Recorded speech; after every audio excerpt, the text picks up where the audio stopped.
Fala aí, pessoal, tudo bem? Vamos terminar nossa disciplina de anestesiologia de pequenos animais? Lembra que semana passada nós começamos a falar, né, sobre anestesia geral injetável, né? E no caso nós falamos sobre os nossos barbitúricos, tá?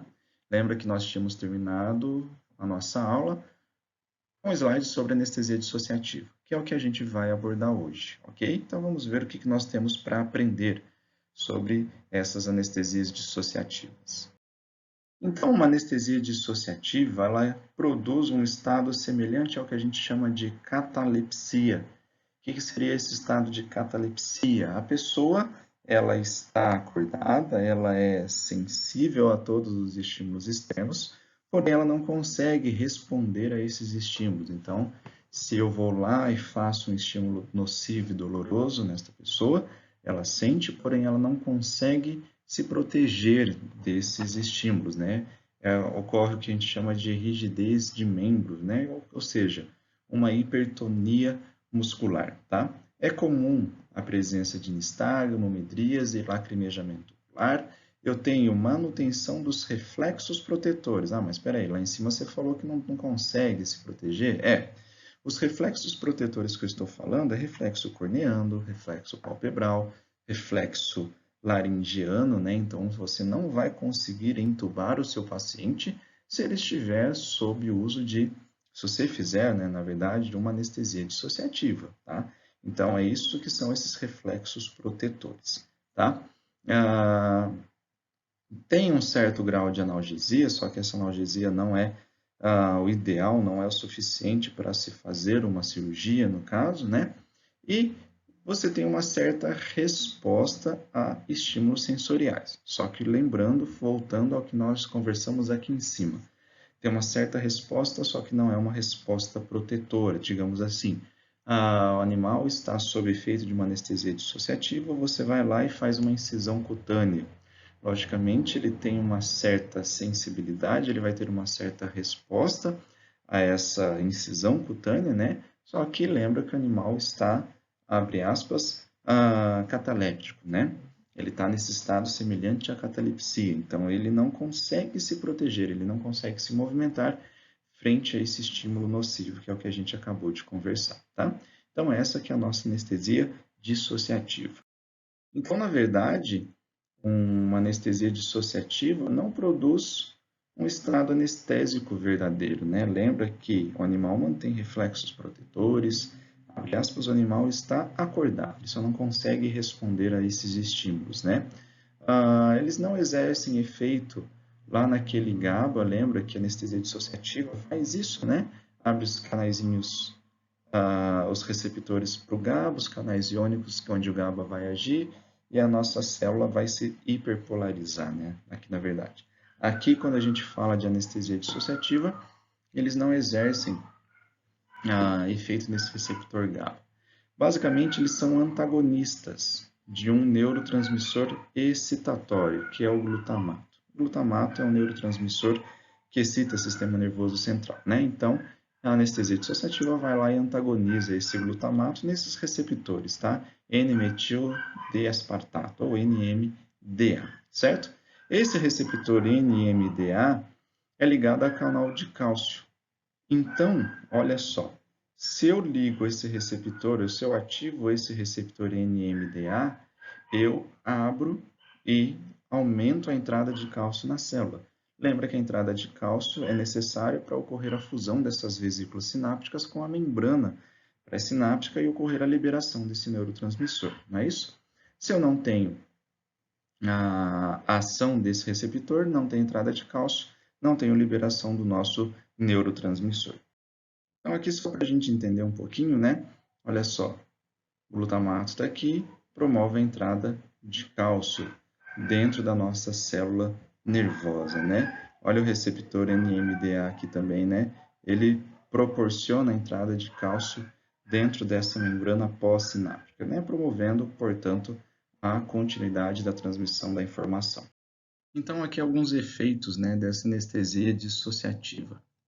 No sistema nervoso central, aumenta o fluxo sanguíneo cerebral, causa vasodilatação cerebral e causa um certo grau de analgesia. Mas por esses dois eventos aqui, um paciente traumatizado, um traumatismo craniano e edema cerebral, não é isso? Logicamente fica totalmente contraindicada a utilização desse tipo de anestesia. Num paciente, ou melhor, um sistema cardiovascular, causa taquicardia e hipertensão. Tá? Então, são os efeitos que essa anestesia dissociativa vai causar lá a nível do sistema nervoso central e lá a nível do sistema cardiovascular. Logicamente, se é um paciente também cardiopata, lógico que eu vou não utilizar esse anestésico dissociativo. Lá no sistema respiratório, né, isso produz uma ventilação apneustica, tá? O que seria essa ventilação apneustica? Após a inspiração, eu tenho uma pausa prolongada, certo? Então, o animal inspira e fica um longo tempo nessa pausa, né? Como se fosse uma apneia, na verdade, certo? E não tira todos aqueles reflexos protetores, como tosse e espirro, certo?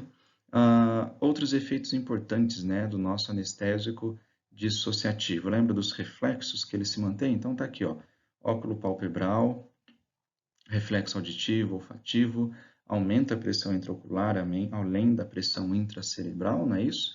E causa aquele estado de catalepsia, né, como a gente já tinha conversado, uma hipertonicidade de musculatura esquelética e aumenta a produção de secreção salivar, não é isso? Então, esses são os efeitos de uma anestesia dissociativa. Se eu quero fazer uma cirurgia no meu paciente, ele precisa ter um alto grau de relaxamento muscular.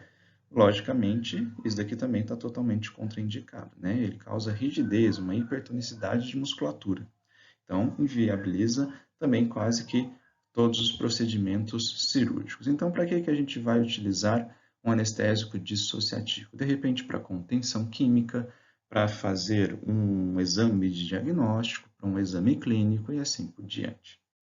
Então, os principais representantes dessa anestesia dissociativa está aqui. Ketamina ou cetamina, né? E a tiletamina. Cetamina ou ketamina, né? É amplamente conhecido no meio veterinário, né? Ketamina, xilazina, mas enfim, xilazina é outro grupo de fármacos, né? A gente já sabe.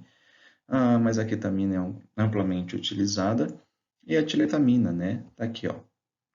Que ele é associado com outro agente anestésico, né? E olha só para vocês verem, está escrito aqui, anestésico dissociativo, certo? Então, os principais representantes são esses, diletamina e ketamina. Então, está aqui a dose, né, desses fármacos, né? Aqui com a ketamina, dose de 4 a 6 miligramas por quilo IV, ou de 10 a 15 miligramas IM, né? Ou também uma dose subcutânea. Um período de latência de 10 a 30 segundos quando aplicado endovenosamente e de 1 a 3 minutos quando aplicado intramuscular. Período de ação anestésica, né, de até 30 minutos. Então, note que é um fármaco que não permite um tempo muito hábil de cirurgia para você, né? Então, nesses 30 minutos, um procedimento de imagem, um exame clínico, ou até uma limpeza de ferida, enfim, é o indicado para você utilizar essa anestesia dissociativa. A tiletamina, né, com essa apresentação comercial, ela vem associada com o zolazepam. Tá?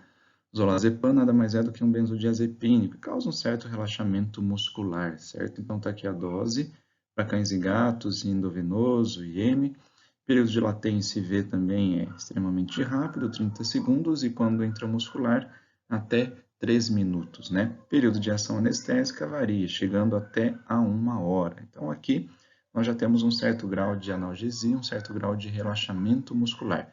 Por isso que ele pode ser utilizado para procedimentos cirúrgicos, né, no caso. Logicamente, grau de analgesia não é tão bom, então é bom, indicado associar um opioide como medicação pré-anestésica, né? Então, quando associado com os benzodiazepínicos, né, uma anestesia dissociativa, né, diminui o risco de o animal apresentar convulsões, tem um retorno anestésico mais suave, promove um relaxamento muscular satisfatório e tem uma influência hemodinâmica, ou seja, não prejudica fluxo sanguíneo, não causa hipotensão e assim por diante, né? Então, normalmente essa anestesia dissociativa ela é utilizada com a associação com os benzodiazepínicos.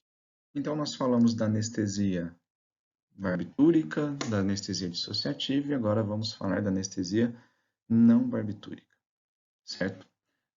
O Propofol. Vamos começar a falar sobre o Propofol. Tem uma ação curta, ele é usado principalmente na indução anestésica, né? Então, eu vou induzir meu paciente, vou levá-lo a um estado de anestesia, vou entubar e vou ligar ele numa anestesia inalatória, certo? Quando eu quero fazer anestesia simplesmente com este Propofol, nós podemos utilizar em forma de bolos, né? Que aí sim eu mantenho esse plano anestésico. Não causa depressão fetal, então é ótimo para ser utilizado naqueles animais gestantes e também pode ser utilizado como anticonvulsivante. O animal chega para você em status epilético e nenhum agente farmacológico foi suficiente para tirá-lo desse estado epiléptico, né? E a gente pode utilizar o Propofol para tentar reverter ou tirar ele desse estado de epilepsia. Então, o Propofol, como mecanismo de ação, ele ativa o receptor GABA, né? Ativando o receptor GABA, abre canal de cloreto, a nossa célula se hiperpolarizando, não recebe estímulo, não transmite este potencial de ação, certo? É a mesma história que a gente já viu lá atrás. A nível de sistema nervoso central, os efeitos desse Propofol é a diminuição de fluxo sanguíneo cerebral. Então, quando eu tenho um aumento de pressão intracraniana, né, causado por um edema intracraniano, um traumatismo craniano, eu posso utilizar este Propofol. Ele atua também como anticonvulsivante. No sistema cardiovascular, ele causa uma certa hipotensão, de curta duração, logicamente, e ele pode causar uma bradicardia. Não quer dizer que ele vá causar essa bradicardia toda vez que você utilizá-lo, certo? Mas ele pode sim diminuir a frequência cardíaca e isso chegar a um limite a um estado de uma bradicardia, no caso. Um dos efeitos bem visíveis, né, bem acentuados, é a apneia durante a sua indução. Então, durante a sua introdução, ele pode causar uma apneia, tá? E ele é contraindicado, logicamente, em animais hipovolêmicos ou animais hipotensos. Então, nessas situações, ou eu reverto essa situação, ou eu utilizo outro tipo de agente anestésico. Ainda na anestesia não barbitúrica, né, um outro agente anestésico é o etomidato. Tá? Então, etomidato, basicamente é a mesma coisa que o Propofol. Eu vou utilizá-lo na indução anestésica, certo? E também eu vou utilizá-lo para manutenção naqueles procedimentos curtos e não dolorosos. Então, para um diagnóstico por imagem, para um exame clínico e assim por diante. Ele é utilizado, é indicado principalmente para animal que tem qualquer tipo de problema cardiovascular. Então, para aqueles animais cardiopatas, eu vou induzi-lo com etomidato, antes de colocá-lo numa anestesia inalatória, tá? E também não causa depressão fetal. Mecanismo de ação é o mesmo, canais de cloreto. Então, abre canais de cloreto, entra cloreto na célula, e hiperpolariza a nossa célula e ela não consegue receber e nem gerar o potencial de ação. E agora nós chegamos nessa anestesia total intravenosa, né? Então tá aqui, ativa, anestesia total intravenosa. Essa anestesia promove efeitos desejados, como hipnose, relaxamento muscular, analgesia e amnésia, tá? Como que eu vou fazer essa anestesia total intravenosa? Através de bolos, então a cada 2, a cada 3 ou a cada 5 minutos, eu vou lá e reaplico esse agente anestésico na veia do meu paciente, ou por infusão contínua, né? Uma bomba de infusão. Eu coloco a seringa numa bomba e essa bomba vai injetando o volume indicado no nosso paciente, tá? Ou também, lógico, por fator de gotejamento, né? Com equipe. Então, no soro eu tenho esse agente anestésico e ele vai gotejando e vai sendo infundido no nosso paciente. Vamos ver alguns exemplos dessa anestesia total intravenosa. Como desvantagem, a gente já pode começar a falar sobre isso daqui. Ó. Difícil adequação do plano anestésico, né? Como na anestesia inalatória nós conseguimos manter o plano anestésico certinho, estável, aqui eu tenho uma difícil, né? Eu consigo manter esse plano anestésico, só que ele é um pouco mais dificultoso, digamos assim, tá? Logicamente, tudo isso vai ser metabolizado pelo fígado e jogado fora pelos rins, então é contraindicado em hepatopatas e nefropatas. Vantagem, tá? Efeitos cardiovasculares menos pronunciados, rápida indução e baixo custo. Aqui eu não preciso de equipamentos específicos, né?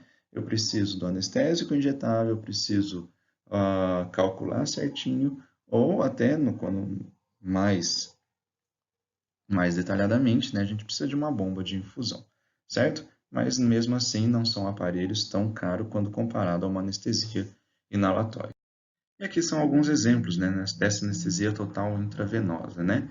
Olha só, a medicação pré-anestésica utilizando opioides e utilizando antimuscarínicos, né, ou seja, um antagonista de receptor muscarínicos, antagonistas da acetilcolina, né?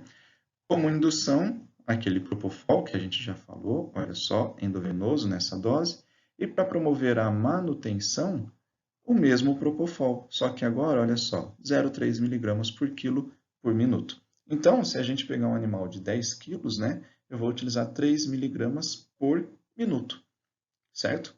3 mg por minuto, é só eu calcular, colocar isso na bomba de infusão e a bomba vai aplicando isso no nosso paciente durante 1 minuto, ele aplica 3 mg, certo?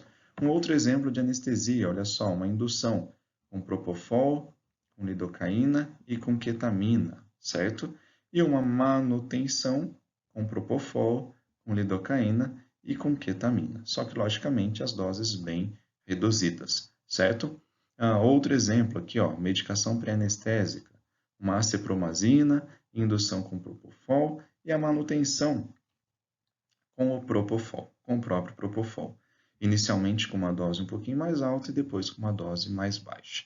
Logicamente, ou eu preciso ter a bomba de infusão, ou a cada minuto eu vou ter que aplicar exatamente essa quantidade do nosso agente anestésico. Tá? Então, são alguns exemplos de anestesias totais intravenosas, para procedimentos menos invasivos, procedimentos rápidos, né?